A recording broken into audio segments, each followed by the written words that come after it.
सगळीकडून फोन येत आहे की मृगभाराचे फळं पिवळे पडत आहे किंवा आंब्याभाराची फूट होत नाहीये. हे कशामुळे होत आहे? याचं कारण काय आहे आणि याच्यामागे काय अडचणी आहे? हे वातावरण कारण आहे का? जसं ढगाळ वातावरण चालू आहे, टेम्परेचर कमी आहे आणि काही दिवस टेम्परेचर चाललं, आता टेम्परेचर कमी होत चाललेलं आहे. रात्रीचं टेम्परेचर वाढलेलं आहे, पण दिवसाचं टेम्परेचर कमी झालेलं आहे. हे काय कारण असतं झालंय? यामध्ये आपल्याला ह्या ढगाळ वातावरणाचा संत्रा पिकाला फायदा होईल की नुकसान, यावरती आपण चर्चा करणार आहे. शेतकरी मित्रांनो नमस्कार, मी Gaurav Taywade, Kisan consultancy and soil testing private limited Murshi. आपण आज मृगभार आणि संत्रा आंबियाभार यावरती आपण या ढगाळ वातावरणाचा काय परिणाम होतोय आपण यावर चर्चा करणार आहे. पहिला आपण मृगभारावर चर्चा करूया. मृगभारामध्ये आता सध्या अडचण चाललेली आहे की संत्री पिवळी पडून खाली गळत आहे, फांदी सुकत आहे, म्हणजे डायबॅकचा किंवा न्यूट्रिशन डेफिशियन्सी आपल्याला आपल्या मृगभारामध्ये दिसून पडत आहे. 1-2% असेल तर काही अडचण नाही, नैसर्गिक अडचणी असतात किंवा त्या फांदीमध्ये काही अडचणी तयार होतात ज्यामध्ये न्यूट्रिशन कमी पडतात किंवा जिथून फ्लो असतो, जमिनीतून जो फ्लो होतो तो फ्लो कमी प्रमाणात पडतो त्या फांदीला, म्हणून त्या फळाला न्यूट्रिशन मिळत नाही. तिथे डायबॅक सारखी अडचणी तयार होतात, बुरशी तयार होतात किंवा न्यूट्रिशनच्या अडचणी तयार होतात. त्यामुळे हे मृगभार संत्र हे गळत आहे. तर ते मृगभार संत्र कशा प्रकारचे गळत आहे किंवा कशा प्रकारहून गळत आहे दाखवते तुम्हाला. आता इथे आपण या झाडापाशी येऊया. बघा बघा, हे फांदीचं जे फळ गळत आहे, ही फांदी जी म्हटलं पाहिली तरी फांदी कुठून तरी सुकलेली किंवा डॅमेजेस आहे. आणि हे जे फांदी आहे हे बघा पूर्ण सुकून गेलेले आहे, फळ पडलेलं आहे आता खाली. हे 2 फळं गडलेले आहे बघा. या फांदीला न्यूट्रिशन कमी मिळालं, म्हणजे इथून फ्लो कमी झाला, त्याच्यामुळे याच्यावरती याला न्यूट्रिशन मिळालं नाही किंवा याला जे पाण्याचं अन्नद्रव्याची कमतरता भासू लागली. नंतर इथे डायबॅक तयार झाला, म्हणजे डेट सुकी तयार झाली. अशामुळे फळं गळत आहे. हे फळगळ कुठल्याच प्रकारे थांबू शकत नाही, ज्यावर कुठलीच औषधे काम करणार नाही. तर आपल्याला या फळांना याचं लागण नाही झाले पाहिजे, यासाठी प्रिव्हेंटिव्ह आपल्याला फवारणी किंवा ड्रिंचिंग करणं गरजेचं आहे किंवा खतं देणं गरजेचं आहे.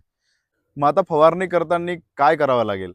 फवारणीमध्ये काय औषधं घ्यावं लागेल? काय कुठली बुरशीनाशकं घ्यावं लागेल? सध्या तर आता वातावरणामध्ये आर्द्रता आहे आणि जमिनीतून म्हणजे जमीन लवकर सुकत पण नाही आहे. त्यामुळे न्यूट्रिशन फ्लो कमी झालेला आहे.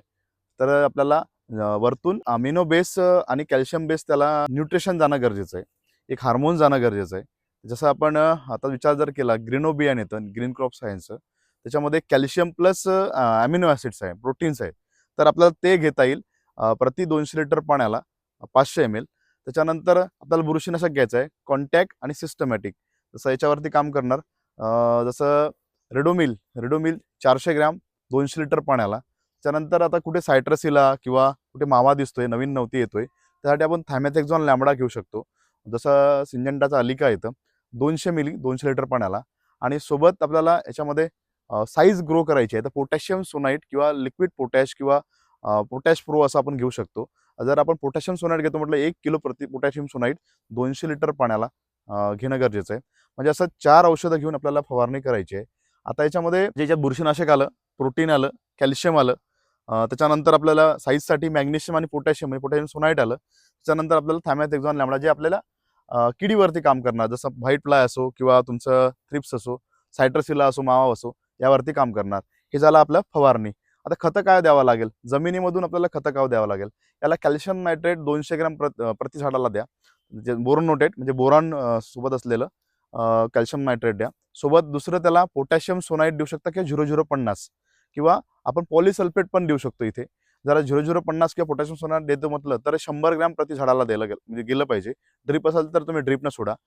दुसरं जर तुमचं हे जर घ्यायचं पॉलिसल्फेट तर 300 ग्रॅम प्रति झाडाला पॉलिसल्फेट, ज्याच्यामध्ये तुम्हाला पोटॅशियम, सल्फर, कॅल्शियम आणि मॅग्नेशियम अशा प्रकारचे तुम्हाला 4 कंटेंट त्या पॉलिसल्फेटमधून मिळेल.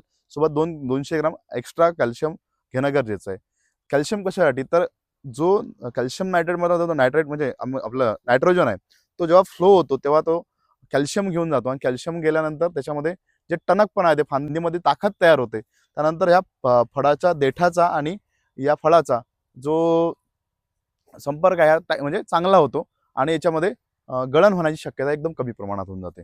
दुसरं पोटॅशियम सोनाईट किंवा 0050 घेतोय, तर पोटॅश वाढल्यामुळे काय होईल, याच्यामध्ये स्वीटनेस वाढेल, सोबतच त्याच्यामध्ये साईज इन्क्रीज होईल. अशा प्रकारे आपण 2 खतं देणं गरजेचं आहे.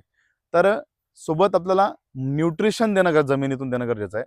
जर सोल्युबल द्यायचं असेल तर ग्रेड 1 तुम्ही 2 किलो प्रति एकराला ग्रेड 1 सोडा, किंवा तुम्हाला जर न्यूट्रिशन द्यायचं आहे, चांगल्या कंपनीचं न्यूट्रिशन द्यायचं असेल तर त्याच्यामध्ये 200 ग्रॅम प्रति झाडाला आपल्याला न्यूट्रिशन द्यायचं आहे. आता NPK तुम्ही जर टाकलं असेल तर NPK टाकणं गरजेचं नाही आहे, पण न्यूट्रिशन मायक्रोन्यूट्रन देणं गरजेचं आहे, त्याच्यामध्ये कॅल्शियम नायट्रेट प्लस बोरॉन देणं गरजेचं आहे.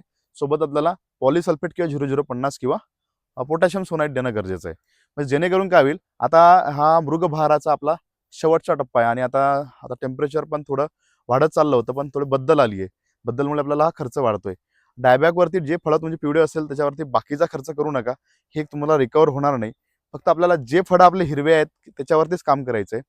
तर आता हा झाला मृगबहाराचा विषय. आता आंबिया बहारामध्ये काय अडचण येणार? आता आंबिया बहारामध्ये फूट चालू होती, पण आता टेम्परेचर कमी झाल्याकारणानं काय झालं, ती फूट हे थांबून गेलेली आहे, किंवा जे फुलं जे आहे ते फुलं छोटे राहील, असे छोटे राहील आणि त्याच्यामधून मधातूनच त्या सेंटरमधून एक तुरा तयार होईल.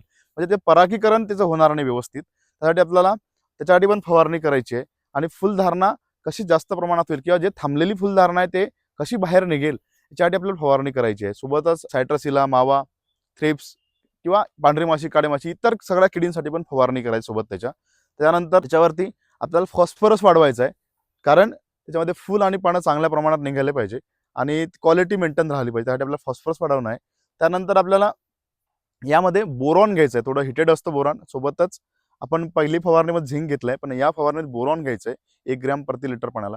अशा प्रकारे एक फवारणी करायची आहे. बोरॉन परागीकरणाचं काम करणार. तर आपल्याला फवारणी घेत असताना आपण याच्यामध्ये ॲमिनो बेस स्टिम्युलंट घेऊ शकतो. वेगळे वेगळे स्टिम्युलंट येतात, चांगल्या कंपन्यांचं निवडा. ते तुमचं त्याच्या डोजेस प्रमाणे ते स्टिम्युलंट घ्या. सोबत किडींसाठी थॅमॅथेझॉन लॅम्बडा, म्हणजे ते सायट्रसिला, मावा, थ्रिप्स, पांढरी माशी, काळी माशीवर काम करणार. ड्युरेशन पिरियड पण चांगला मिळणार. त्याच्यानंतर जर तुमचं बाग पानं जास्त फेकत आहे, म्हणजे नवती जास्त फेकत असेल तर 0-60-20 1 किलो 200 लिटर पाण्याला वापरा. त्यानंतर बोरॉन घेताना 200 ग्रॅम 200 लिटर पाण्याला बोरॉन घ्या. अशी एक फवारणी आपल्याला आपल्या आंब्या बहारावरती करायची आहे, जेणेकरून ही फवारणी केल्यावरती पानाचा आणि फुलांचा स्पीड वाढेल, किडी पण कव्हर होईल आणि सोबत आपल्या चांगल्या प्रमाणे फुलधारणा पण होईल. तर मित्रांनो, या वातावरणात पाण्याचं नियोजन कसं करावं? आंब्या बहार असेल तुमचा तर काय करा, पाणी जर देऊन झालं असेल आणि पाणी मागत असेल थोडं, तर ओलावा चेक करा. 1 ते 1.5 इंच 2 इंच असेल तर सध्या पाणी देऊ नका. टेम्परेचरची वाढ बघा, कारण जोपर्यंत वापसा तयार होणार नाही तोपर्यंत आपली बाग निघणार नाही. म्हणजे पाण्याची खूप महत्त्व आहे याच्यामध्ये. आणि दुसरं, जर मृगबहार असेल तुमचं तर तुम्ही पाणी देत असताना थोडं म्हणजे त्याला ट्रेस करून पाणी द्या, जेणेकरून साईज चांगल्या प्रकारे इन्क्रीज होईल. मृगबहारामध्ये पण टेम्परेचरचं खूप महत्त्व आहे, कारण पाणी थोडं कमी द्या, कमी डिस्टन्समध्ये द्या, कारण जोपर्यंत वातावरण क्लिअर होत नाही तोपर्यंत नंतर आपण पाणी वाढवू शकतो, जेणेकरून वापसा चांगला तयार होईल.